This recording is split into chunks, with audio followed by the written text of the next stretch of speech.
any art aficionado anywhere, most likely he'll be caught. It is one of the hottest races of campaign 2009. On Tuesday, voters in Huntersville will pick a new mayor, choosing between people that have not gotten along well at all over the last 2 years. One-term incumbent Mayor Jill Swain trying to stave off a challenge from conservative town board member Brian Sisson.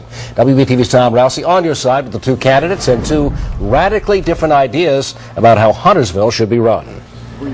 Brian Sisson doesn't mince words on why he wants to unseat Jill Swain. It's a leadership issue. We don't have leadership on our existing board, so that's the main thing I'm going to concentrate on over the next 2 years. Swain's not as blunt, but it's no secret she's often at odds with her town board's conservative majority, especially Sisson. I am very hopeful that the citizens in Huntersville will look at the candidates this year and try to vote in a group that will work harmoniously. Perhaps nothing illustrates the difference between Swain and Sisson better than the building going up in Huntersville's downtown.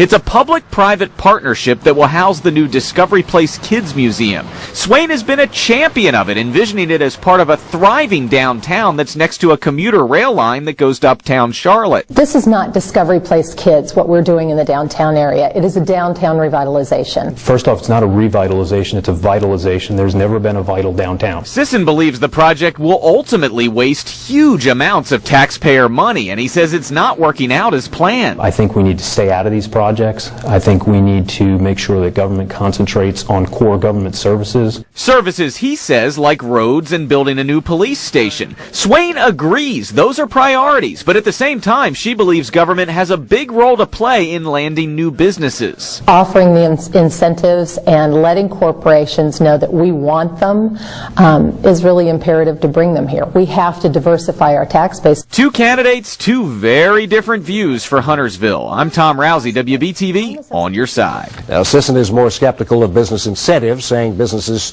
should care more about the quality of life. Swain says they're necessary if Huntersville wants to remain competitive. Two very important things on the horizon. Football Friday night.